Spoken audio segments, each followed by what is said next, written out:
¿Cómo están? Bienvenidas, bienvenidos al escenario del poder. Comienza Stock disponible por Vía X. Conversaciones necesarias en este Chile que estamos escribiendo entre todas y entre todos y en Vía X en tu propia vía. Hoy es el día del análisis del periodismo en Pauta Stock.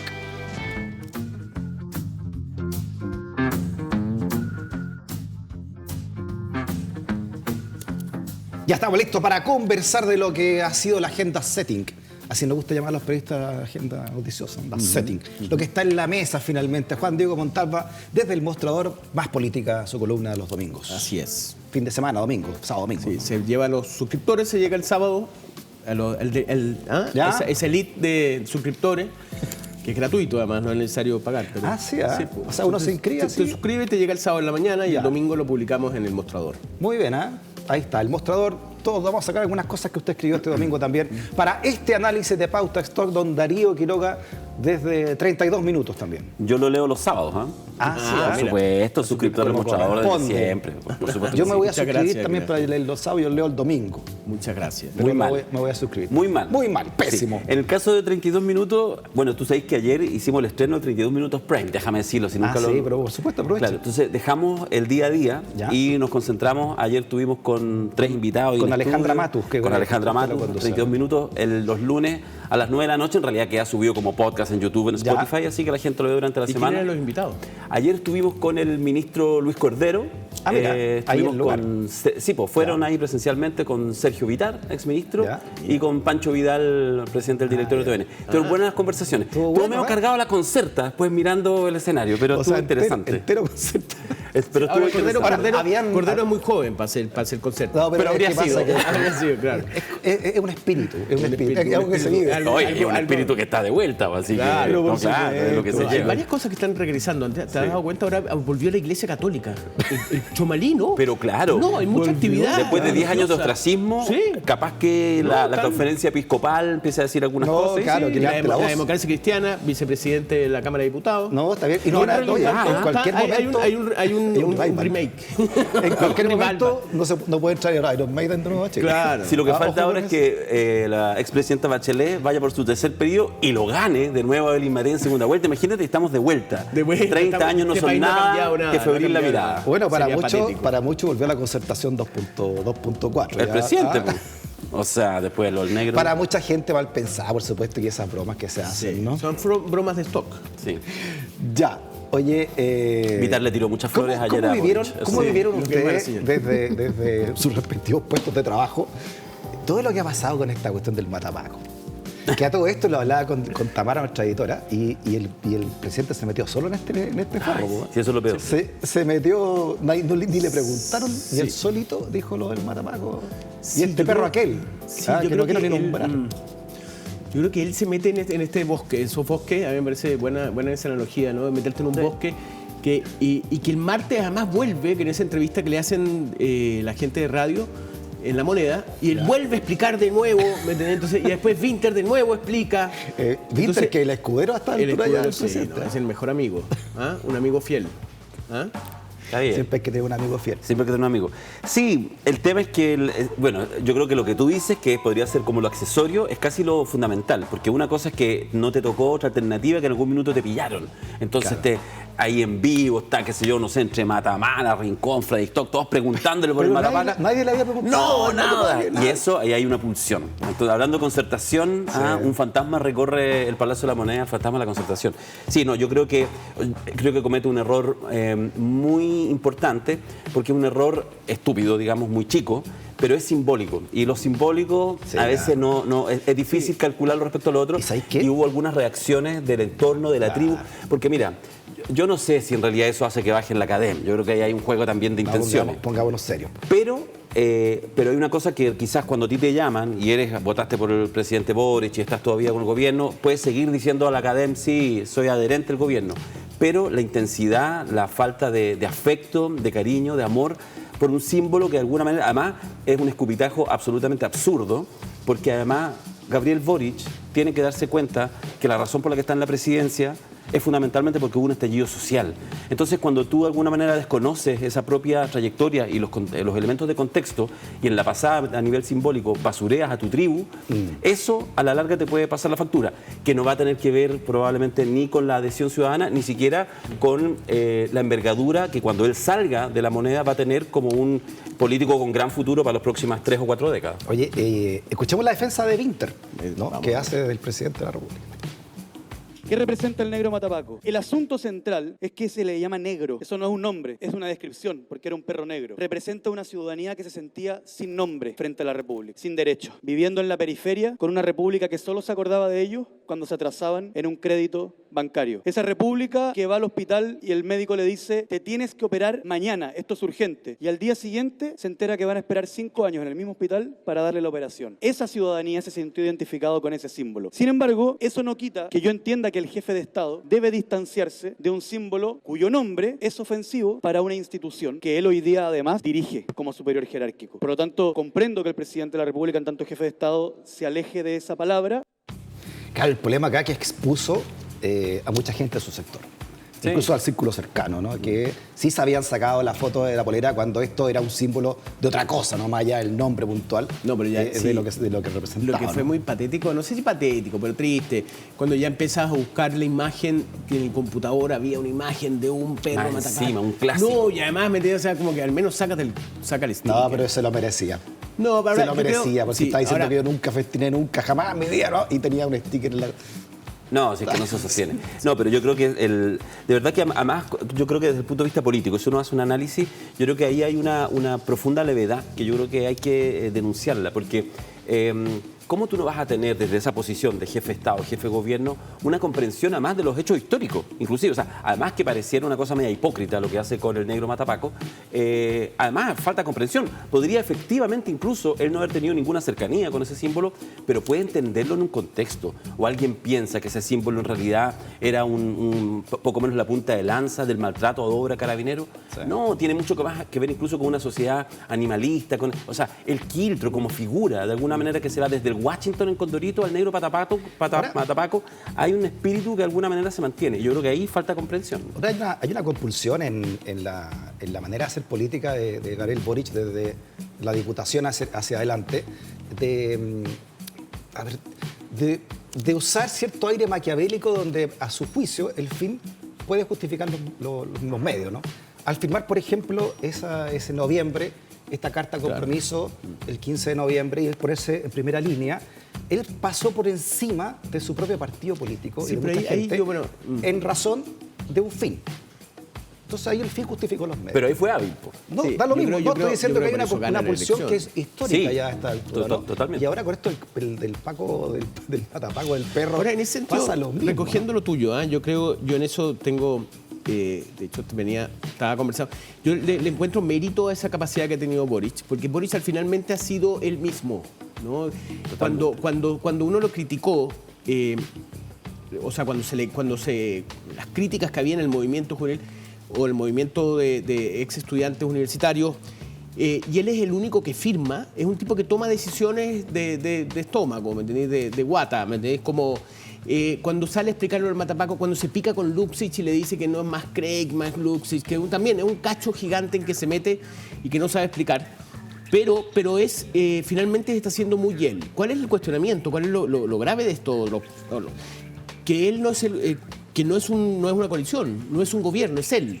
Finalmente, lo que estamos dependiendo es del señor Boric, que tiene su opinión respecto al Matapaco, respecto al Craig, pero él no representa grupos, no representa gobiernos. Y en ese sentido yo creo que es grave porque se queda identificado un gobierno solamente con esa cara que hace cosas de manera azujana, ¿me entendís? Pero es él, ¿me entendí? Finalmente, ¿quién gobierna? En esta compulsión a parecer que puede cambiar, ¿no? Que puede... ahora, pues hay un tuit también que pone una persona muy cercana a él, que es Pato Fernández, ¿no? Ese mismo día, y en el tuit, Pato Fernández hace una alusión a una frase de Maquiavelo que habla precisamente de la capacidad que tienen los grandes gobernantes de cambiar. Sí, pero ¿sabéis qué? En lo Maquiavelo. Sí. Ahora, el problema es cuánto puedes cambiar y en qué velocidad se puede cambiar. No, mira, no. No, Freddy. Si el problema, ¿sabéis cuál es el tema? yo creo que uno valora, la ciudadanía valora cuando los grandes liderazgos son capaces de cambiar, porque además de partida, cualquiera de nosotros, eso debiera ser una cosa positiva. Como decía un profe mío hace 30 años atrás, decía, alguien te dijo, oye, te veo cambiado, y uno debería responder, gracias, porque de alguna manera eso es positivo. Perdón, pero ¿sabéis qué? Ahí está, disculpa, ahí está el tuit de Pato Fernández. Quien desea éxito constante debe cambiar su conducta con los tiempos. Yo sostengo Maquiavelo. que en el caso del liderazgo de Gabriel Boric, que efectivamente es un liderazgo que asciende y que tiene un nivel de aprobación importante, pero tiene que ver con que él no está en la lógica, digamos, del estadista que es capaz de adaptarse a las nuevas situaciones, sino más bien en una lógica como de reality. Fíjate que yo creo que es como un liderazgo reality. Es como que me recuerda a Longton, a Gonzalo Erga, no me acuerdo los personajes, esos que incluso después transitan. ¿Sabes por qué? Porque justamente son auténticos y porque de repente te pueden molestar, de repente te pueden agradar, pero siempre te llaman la atención y te parecen interesantes. Y yo creo que Gabriel Boric logra capturar esa atención. Pero yo lo lamento porque desde el punto de vista de las funciones de Estado, esas frases que un día dice para un lado, un día dice para otro, justamente en la misma semana, contra el negro Matapaco y contra Luxich, tienen una dinámica de atención de la realidad tipo reality. Y yo esperaría que la moneda fuera algo más que una casa de estudio. ¿Y por qué no está de acuerdo con lo que yo decía entonces? No, pues porque el cambio, como una lógica así como de cambio, incluso maquiavélico, puede ser por arriba. Lo que dice Pato Fernández. Lo que dice Pato Fernández, ya. Sí, porque a la gente que sigue los dichos de Maquiavelo le decían maquiavélicos. Sí, pues. Pero eso ya sería en este caso un exceso. Claro, por eso digo, ahí entramos en un punto que es bien interesante, que es el hecho del reality. La política, yo creo que, y estamos hablando, no sé, acordémonos de la mitad del 2015, por ahí en adelante, vemos, era una broma habitual de Jackson diciendo que las redes, que cómo se llama, mis seguidores me van a molestar, y que a mí me pasa, fíjate, como humilde reportero político, que estos personajes están completamente conectados todo el día. Uno le escribe algo diciendo, oye, mira, ¿visto esto? Te responden. Ellos viven, o sea, las redes sociales realmente le dedican mucho tiempo. Sí, y yo no sé si es porque ellos están conectados como ministros a través del WhatsApp o como parlamentarios. Es la cultura del like, finalmente. Pero claro, pero ellos viven en torno a esto. Yo creo, a mí me impresiona mucho, yo creo que lo del Matapaco evoluciona dada la repercusión que tuvo en redes sociales. Absolutamente. O sea, esto, porque, a ver, no tuvo más desplante que lo que vimos con Winter, con el presidente, y terminó siendo una guerra interna o una guerra dentro de las redes sociales que terminamos hablando del Matapaco hoy día, que yo creo que es un tema importante. Ahora, no sé, porque la tesis que hay es que supuestamente Boric pierde, cuando baja la encuesta Cadem, pierde porque el núcleo duro de él se molestó por el Matapaco. Yo no comparto esa... Que eso suceda tan rápido, sí. Ahora bueno, eso es juego de la Cadem permanente. Estamos hablando de la Cadem, para que veamos. Oye, yo cuando trabajé en televisión abierta, estuve 10 años en TVN, en prensa y luego en producción, siempre me llamó la atención la figura del People Meter Online, el minuto a minuto, ¿no? Y lo que podía producir finalmente en el contenido de la televisión. En muchos países no se usa por lo mismo, porque se van deteriorando los contenidos hasta lo que estamos viendo hoy, ¿no? En la televisión, y produce la decadencia además de la televisión abierta en el mundo entero. Porque queda a merced de lo que van queriendo las masas en su minuto a minuto. Y por definición las masas no tienen claro lo que quieren. Entonces termina deambulando en una zona o en un interregno sin dirección, la televisión en su conjunto. Y hay una cierta política que está pendiente de la encuesta del lunes, sea quien sea incluso la Cadem, ¿no? Y entonces, ¿cuál es la afición de la estadista? ¿Es dejar una institucionalidad hacia las generaciones que vienen? ¿O solamente en el People Meter corto de estar que te vaya bien el lunes en la encuesta del momento y estar reaccionando al matinal y estar reaccionando al hecho concreto, ¿no? Más que en una política a largo plazo?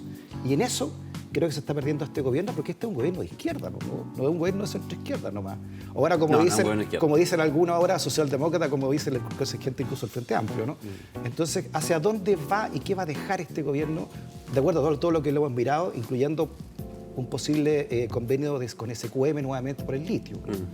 Es bien extraño, ¿no? Todo, ¿hacia dónde va este gobierno? Sí, o sea, yo lo que creo que tú, lo que señaláis, por ejemplo, el People Meet, esa reflexión, podría ser, estoy de acuerdo contigo, pero podría ser casi anacrónica, porque más allá de que, bueno, de hecho volvió el People Meet después de que lo sacaron, pero en realidad el People Meet es esto. es el celular. Finalmente todo funciona en la lógica del like y de la inmediatez. Sí. Y en ese sentido uno podría ser comprensivo. No, ojo, los canales de acuerdo por el pie del mito. No, pero lo llevo al ámbito de la política, como tú señalabas.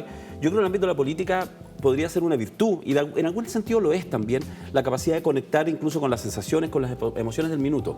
Ahora, cuando eso, que debiera ser un trabajo comunicacional, de adaptación, del ejercicio político semana a semana, define tu horizonte estratégico a un punto tal que hoy en día uno podría decir, ¿tiene horizonte estratégico este gobierno? Y la sensación es que no, porque efectivamente tú dices, naturaliza, bueno, ¿es un gobierno de izquierda? No, en realidad ya no es un gobierno de izquierda. Es un gobierno que quizás que se mueve en otros ámbitos, y la propia figura del presidente no ayuda a dar esa claridad, a dar ese horizonte estratégico, y lo que hace más bien es moverse tácticamente, muy conectado con su propia forma de ejercer el liderazgo, para bien y para mal. Ahora, es eso, yo insisto, a mí me llama la atención de que finalmente este no es un gobierno conglomerado, este es un gobierno de Gabriel Boric.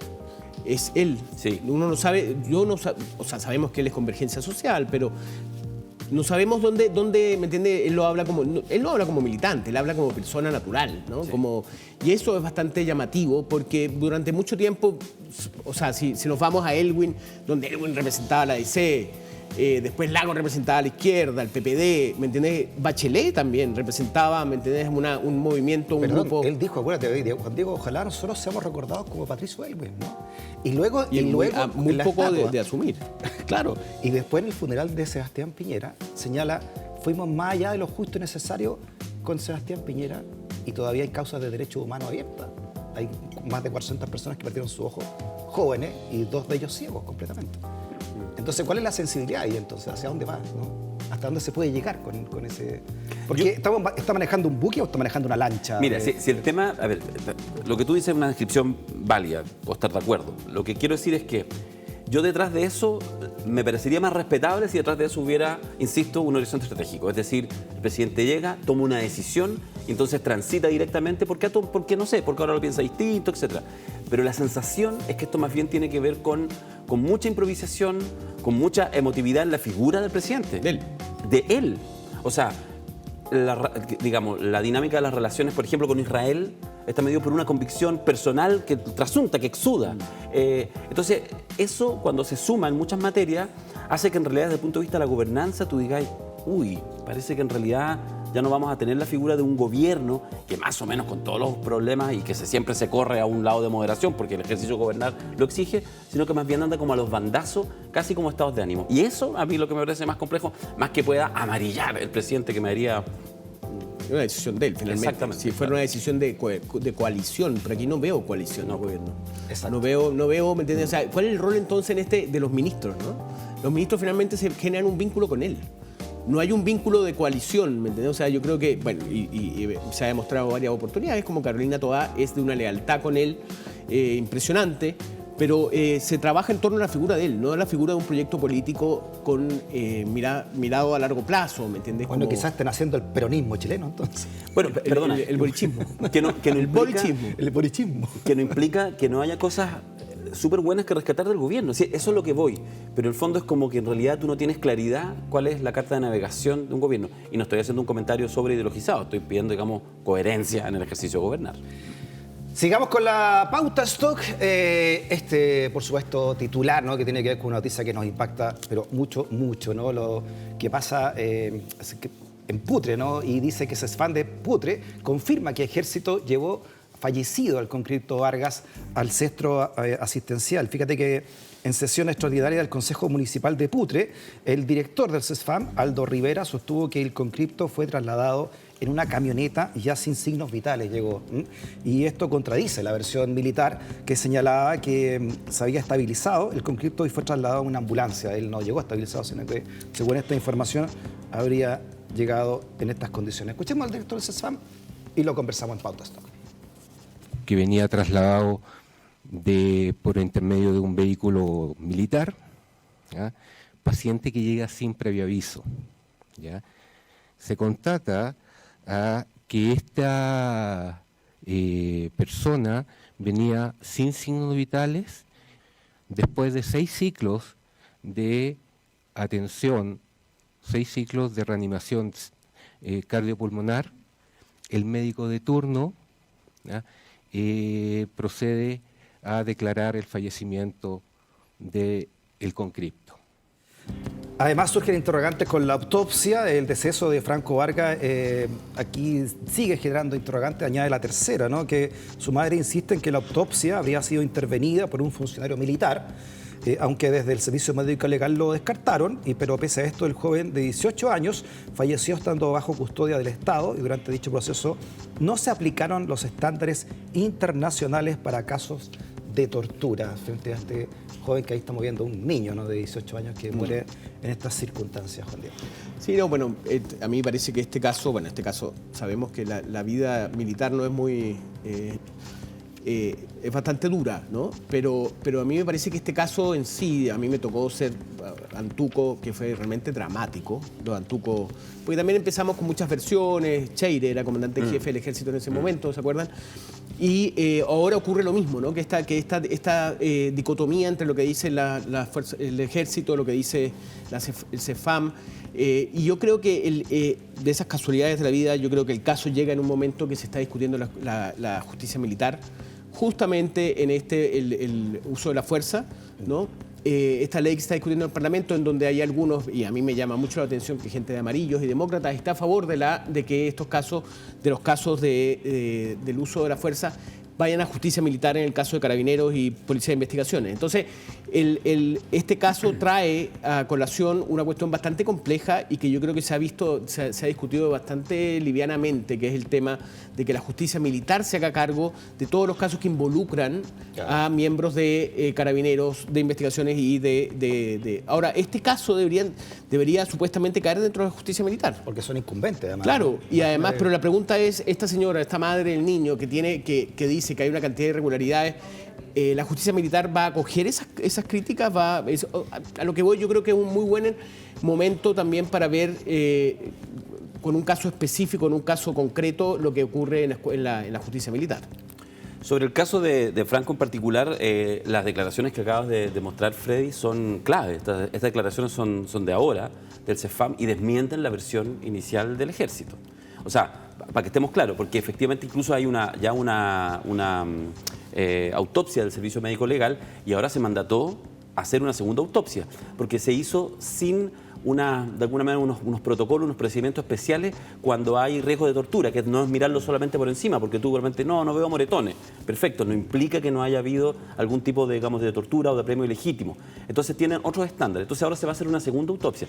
Mira, y ya con lo que han dicho varios en estas últimas 24, 48 horas, conscripto, o sea, ya se articula un caso que indudablemente va a tener algún nivel de responsabilidad, porque es indudable ya a esta altura que ha habido dolo, que ha habido efectivamente, que no fue un accidente ni que el chico tenía solamente una situación complicada cardíaca. Eso yo creo que es claro. Y ahí la reflexión que hace Juan Diego es clave, es el tema de la justicia militar. O sea, si quizás para algo puede servir, mira lo triste que digo, la muerte del conscripto Franco Vargas y lo que está haciendo más su madre de manera bien valiente y decidida, quizás sea justamente el momento adecuado para mostrar, más allá de cualquier acto de connotación política, que en este caso no lo tiene, cómo sería un despropósito pensar que sea una misma institución la que, en caso de, en este caso, un crimen, tenga que investigarlo. Es decir, si algo puede servir la muerte de Franco Vargas en este minuto, este 2024, es para impedir que la justicia militar pueda volver después de todo lo que costó sacarlo. El general Iturriaga, entonces, que el comandante en jefe, relevó del cargo a mandos directos de soldados fallecidos. Dice esta nota que el mandamás del ejército se refirió a la serie de investigaciones que se llevan a cargo en esto y que en el fondo va por transparencia, dijo, remover las tropas a los dos oficiales que lideraron el ejercicio en el que murió el conscripto Vargas. Y esto nuevamente, como tú recordabas, Antuco, pasa con cabros que hacen el servicio. Pues. Esto no pasa con los cabros que están en las escuelas oficiales. Pues, ¿no? Esperemos. Por lo menos públicamente, al grado en que estamos viendo muertes de jóvenes en estas circunstancias. Sí, bueno, es que eso nos remite a una cosa. No digo que no pueda pasar y tiene que actuar efectivamente la justicia y las instituciones, porque evidentemente no mancha todo el sistema que haya una mala actuación. Y yo creo que por supuesto que de hecho incluso el inicio de esto ha sido distinto a lo que fue, por ejemplo, en Antuco, es decir, hay aprendizaje. Pero lo que sí siempre nos remite es a esta sensación de un profundo clasismo y de que efectivamente no somos todos iguales ante la ley. Y esto da de la mano, por supuesto, ustedes ya lo nombraron, la reflexión que queda en su casa, si esto hubiese caído solamente en la justicia militar, si la justicia militar habría llegado a hacer realmente eso, ¿no? Justicia en un cargo donde también son involucrados militares. También está la discusión sobre los reglamentos de uso de la fuerza y también la ley antiterrorista con la siguiente nota.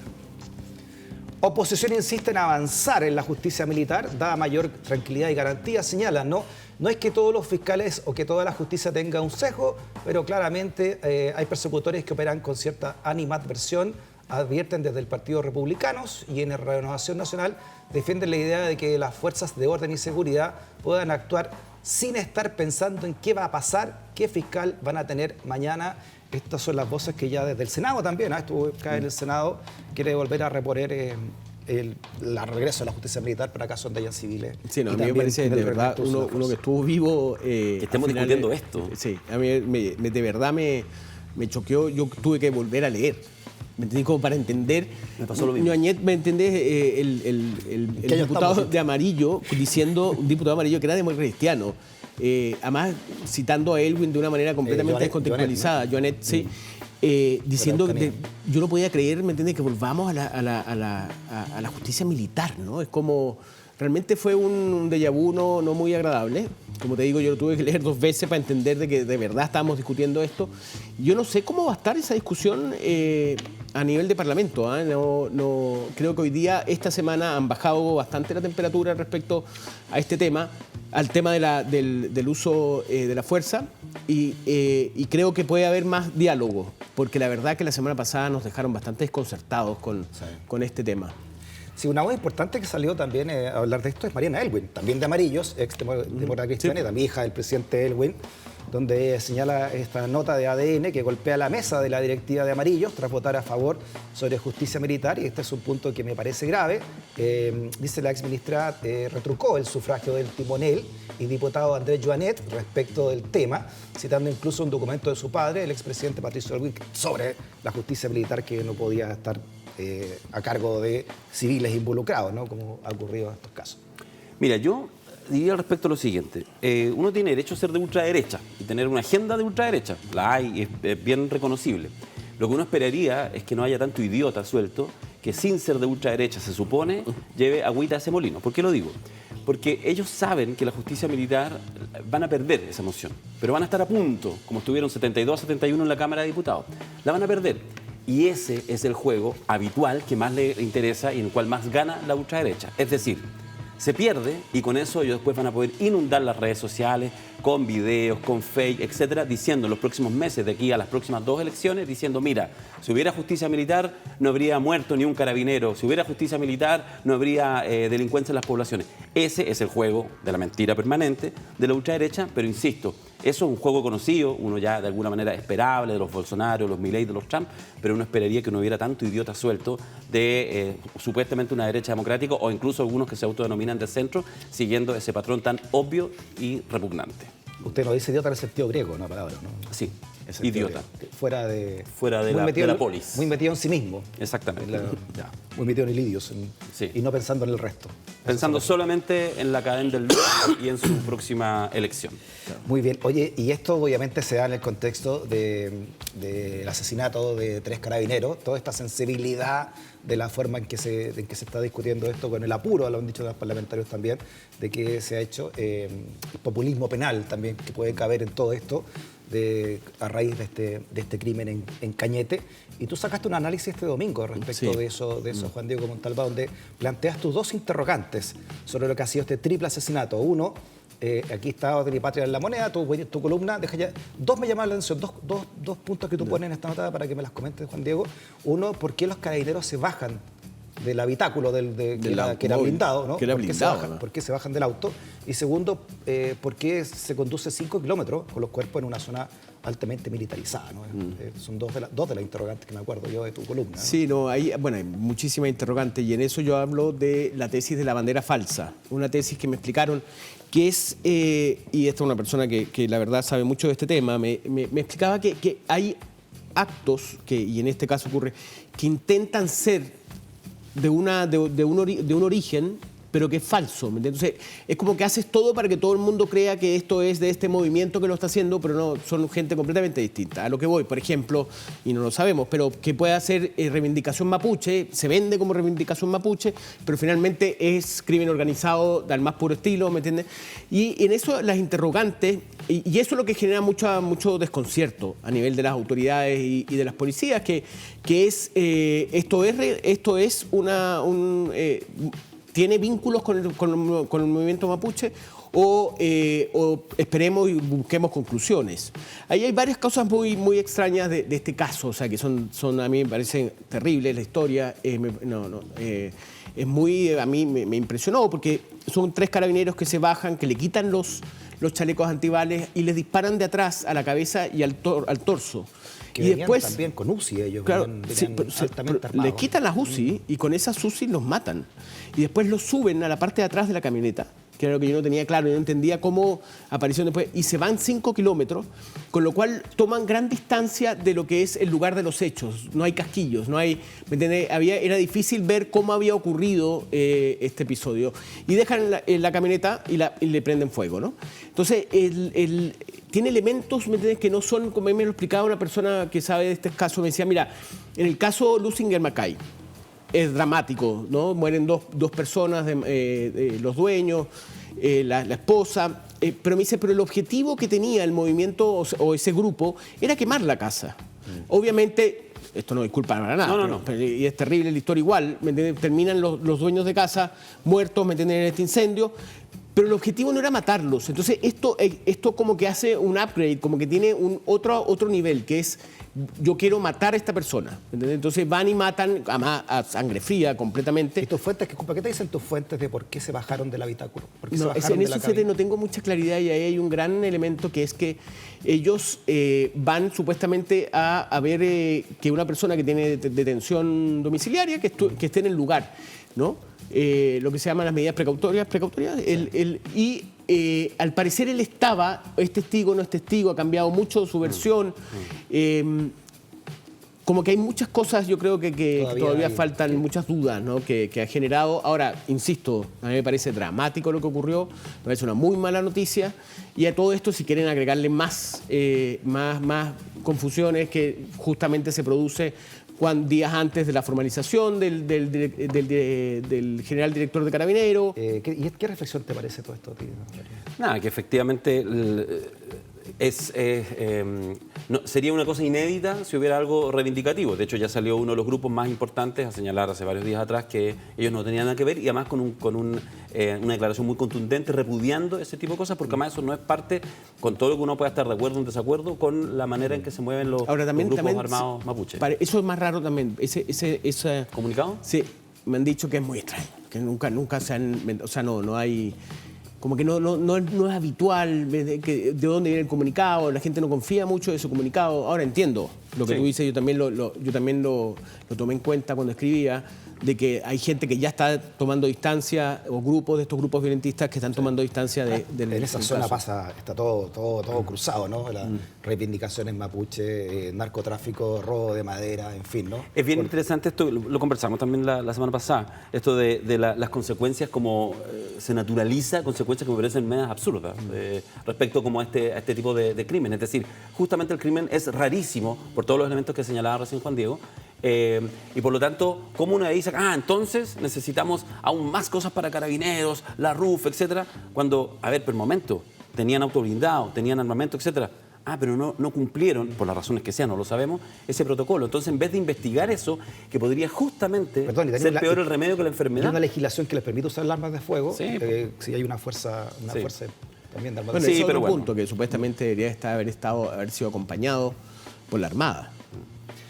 Don Juan Diego Montalvo, muchas gracias por haber venido a esta Pauta Stock. También a usted, don Darío Quiroga, por estas reflexiones que nos dejan día a día desde el periodismo, analizando la prensa, analizando la actualidad y la agenda que está en nuestra mesa ciudadana. Hasta la próxima semana, Juan Diego. Muchas gracias. Hasta la próxima semana, don Darío. Hacemos una pausa, seguimos con Stock disponible. No te vayas del asunto.